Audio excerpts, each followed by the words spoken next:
Hello, I'm Vinita Wright from Days of Deepening Friendship, an online community for women growing wiser.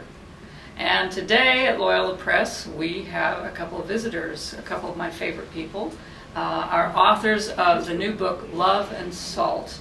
It's a spiritual friendship in letters. And we have Jessica Mesman-Griffith and Amy Andrews. And they created a book for us simply by editing and shaping a book, a collection of letters they wrote over a period of, was it 2 or 3 years? The letters that end up in the book were over a period of 3 years. 3 years, yeah. Okay. Yeah. I mean, we probably were writing intensely for about 5. Yeah. So. Well, I know that one thing that's going to result from this book going out is there are going to be a whole lot of people, particularly women, wondering, is there any way I can do this? Yeah, right.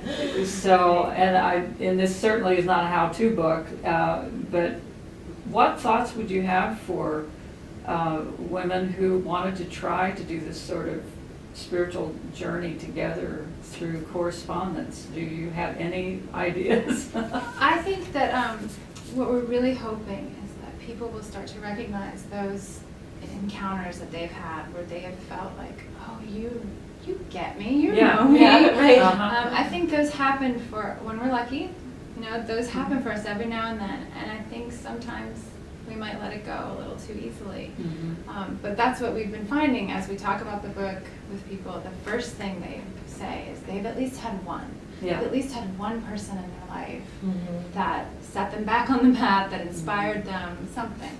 And that if they could be inspired to cultivate that relationship, and that maybe letters are a way you can, even across distance, even if that person isn't around anymore, or someone you can go to lunch with and talk on the phone with, maybe this will give them a way of entering into that friendship more deeply and seeing where it will take them. I was going to say too, I think the best way to start is in a very, very intense way, because with any sort of habit, it's really hard. You have to form the habit. 30 days to form a habit, or a certain number of hours, whatever. But to put that, I think doing it during Lent is a great time. Yeah. You're sort of trying to deepen your life at that time, and you're trying to set aside some time for something else. So you might feel more almost obligated to do it. Yeah, exactly. To take it as which your we did. chance. We felt very obligated, and I think initially you have to feel that sense of obligation because it's not easy to do it.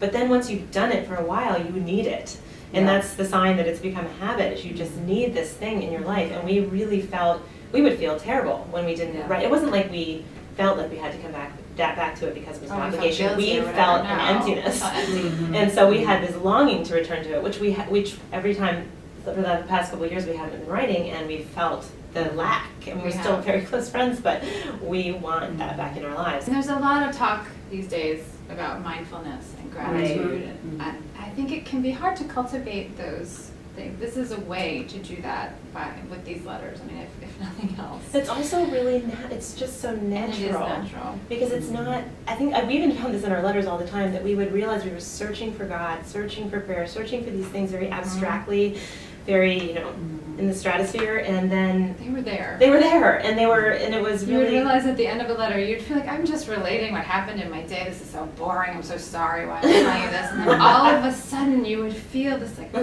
there it is. I mean, it was there all along. Yeah. But you uncover. I mean, I've said this so many times. I would finish letters with my heart racing because I would just have this revelation. In flames. That was my favorite closing. She had this closing. In flames. Yes. Teetering near the brink of we're feeling totally connected to the communion of saints, but also teetering near the brink of despair. These outrageous closings. Because I would just be overwhelmed by discovering what had been in my day all along that I just didn't see until I had written it for her. Right. So I think that is another benefit to taking it up as a spiritual practice.